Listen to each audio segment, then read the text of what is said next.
देव को एक फोन आता है। उस फोन के आने से देव बहुत हैरान हो जाता है।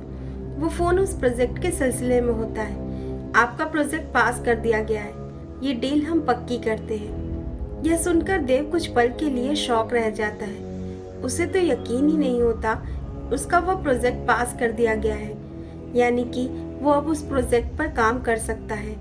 यह सुनकर देव की खुशी का ठिकाना ही नहीं होता। उसे तो यकीन ही नहीं होता कि वह जिस प्रोजेक्ट को खो चुका था वह उसे वापस मिल गया है, मानो उसे कोई बहुत बड़ा खजाना मिल गया हो। वह अपनी खुशी अविनाश के साथ बांटना चाहता है और फौरन अविनाश को फ़ोन करके यह खबर बताता है। अविनाश उसकी खुशी देख बहुत खुश होता है। देव की खुशी अविनाश के लिए बहुत मायने रखती है। देव फौरन वहाँ से वापस आता है। आखिरकार काफ़ी कोशिशों के बाद देव का वह सपना पूरा होता है। वह अपने इस प्रोजेक्ट पर काम कर पाता है। इस प्रोजेक्ट के मिलने की खुशी देव के चेहरे पर दिखाई देती है। देव जब वापस आता है तो सभी उसे बधाई देते हैं। सभी बहुत खुश रहते हैं। देव अविनाश के गले लगकर कहता है, फाइनली ये प्रोजेक्ट हमें मिल ही गया।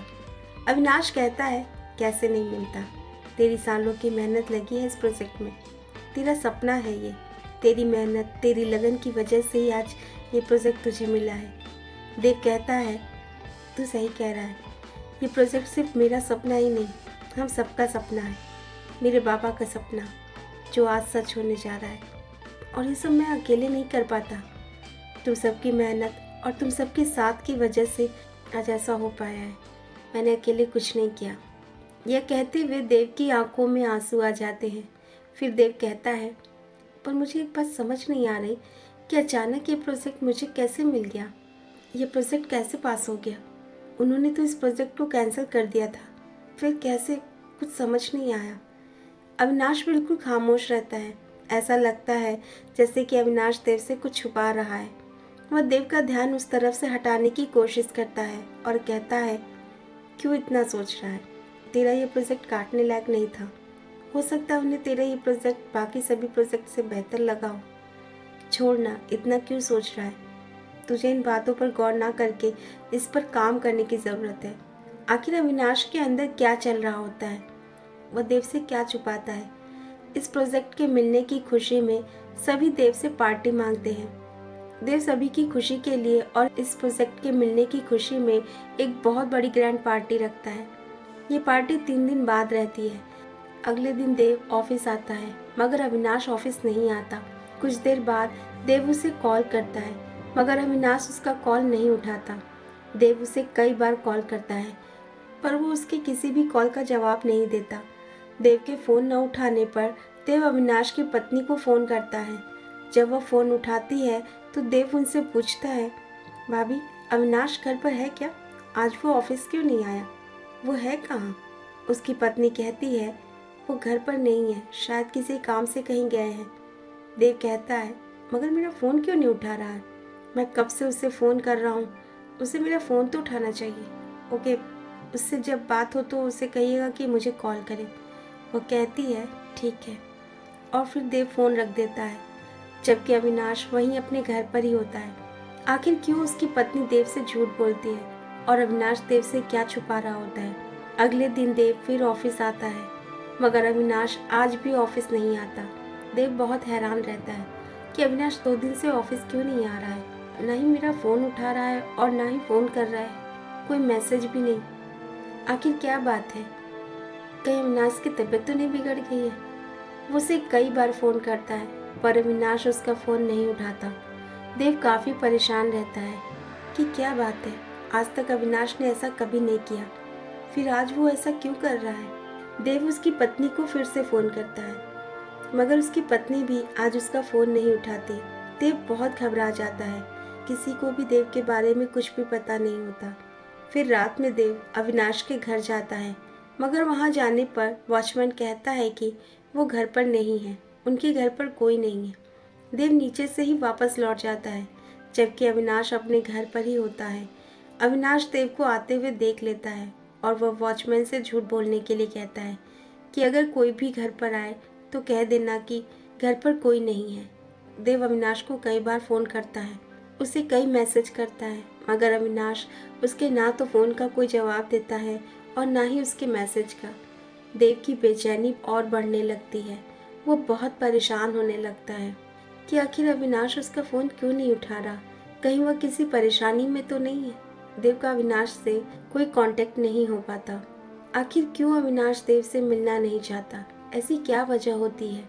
देव पूरी रात सोचता है कि आखिर अविनाश उससे बात क्यों नहीं कर रहा। उसे कुछ ठीक नहीं लगता।